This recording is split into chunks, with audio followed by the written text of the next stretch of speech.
Salut, je m'appelle Lucas, tu te demandes certainement pourquoi je porte des lunettes noires. Oui, je suis aveugle et je ne vois personne. Tiens, fais-moi signe, une seconde, tu y as cru, hein? Je t'ai bien eu, je suis un vrai blagueur, un farceur. Tu te demandes peut-être comment un aveugle peut être farceur comme ça.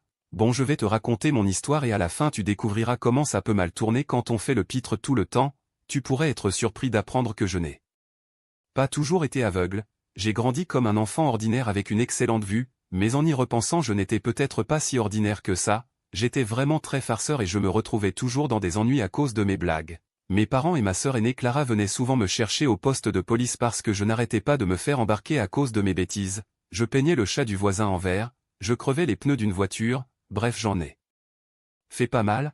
Je trouvais ça drôle, je ne pensais pas aux conséquences, ni au fait que des gens pouvaient souffrir à cause de moi. Puis un Noël j'ai décidé d'offrir le plus grand feu d'artifice à mon quartier.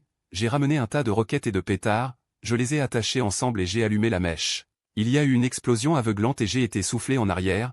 Toute la rue a vu mes feux d'artifice, mais moi je ne voyais plus rien. Le flash avait brûlé mes rétines. Mes parents étaient choqués et dévastés surtout à cause du verdict du médecin qui a dit que j'étais aveugle et que je ne pourrais pas subir de chirurgie reconstructive avant un certain âge. J'ai entendu ma mère pleurer. Voilà le cadeau que je m'étais fait ce Noël-là. Ma vie a complètement changé. J'ai dû réapprendre à faire les choses les plus simples, faire mon lit, me doucher, manger. Heureusement Clara m'aidait toujours. Mes parents m'ont inscrit dans une école spéciale pour enfants malvoyants. Quelques années plus tard Clara est partie à New York pour l'université. Moi je suis resté avec mes parents. Un jour le médecin m'a appelé. Il avait accès à une nouvelle technologie qui pouvait restaurer ma vision. Mes parents ont sauté de joie et quelques jours plus tard me voilà en chirurgie. Je ne savais pas si ça allait marcher mais qui ne tente rien n'a rien. Quand l'anesthésie s'est dissipée le médecin est venu me dire que l'opération s'était bien passée et que j'avais toutes mes chances de retrouver complètement la vue.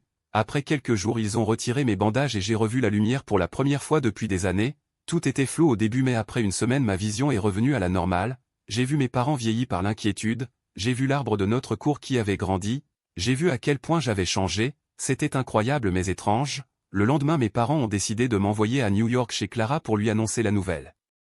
Bien sûr j'ai dit oui mais je leur ai demandé de ne pas lui dire tout de suite que je pouvais voir, je voulais lui faire une blague. Quand je suis arrivé elle est venue me chercher à la gare, elle m'a pris par le bras pour me guider dans les rues, j'ai vu son visage, j'ai vu qu'elle était encore plus belle qu'avant, elle n'avait aucune idée que je voyais et j'adorais ça. Une fois sur son campus elle m'a amené dans sa chambre, j'étais sur le point de retirer mes lunettes noires et de crier.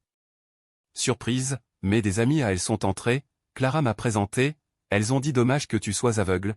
Puis elles ont commencé à se changer devant moi pensant que je ne voyais rien, sauf que je voyais tout, c'était dingue. À partir de là j'ai décidé de garder mon secret. Clara avait peur de me laisser seule en ville donc elle m'emmenait partout avec ses copines et j'étais toujours entouré de filles, j'étais comme une peluche pour elle et ça m'allait très bien, j'allais même avec elle à l'entraînement de Pom Pom Girls. Après elles allaient à la douche et moi je restais assis, lunettes noires sur le nez, à tout voir sans qu'elle ne s'en doute. Un soir pourtant Clara a reçu un appel de nos parents.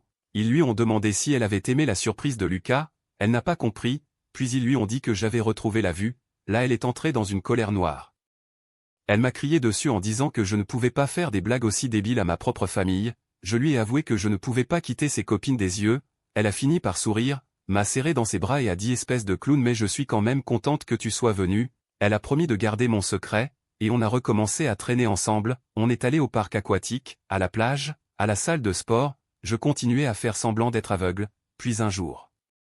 Pendant un pique-nique je me suis laissé emporter en jouant au frisbee, je courais partout et je tombais exprès sur elles en rigolant, mais je n'ai pas vu un caillou, j'ai trébuché et je me suis écrasé le visage contre un arbre, mes lunettes se sont brisées et l'obscurité est revenue, cette fois pour de bon, les éclats de verre avaient abîmé mes yeux, à l'hôpital le médecin a confirmé que j'étais redevenu aveugle définitivement, mes parents étaient effondrés, le soir même ma mère a fait une crise cardiaque et a dû être hospitalisée. À ce moment-là j'ai compris que mes blagues avaient causé beaucoup trop de douleur, tout était de ma faute, les feux d'artifice, les mensonges, tout, je me suis promis de ne plus jamais blesser ma famille avec mes farces, voilà mon histoire. Maintenant tu sais ce que ça fait de faire l'idiot tout le temps, ça fait rire au début mais ça finit par causer de la douleur et du chagrin à ceux qu'on aime, le pire c'est quand on s'en rend compte trop tard, et même si je ne te vois pas je sais que ce que je viens de raconter te fait réfléchir, toi aussi tu as sans doute des choses que tu regrettes. Alors abonne-toi et partage ton histoire, je ne pense pas être le seul dans ce cas.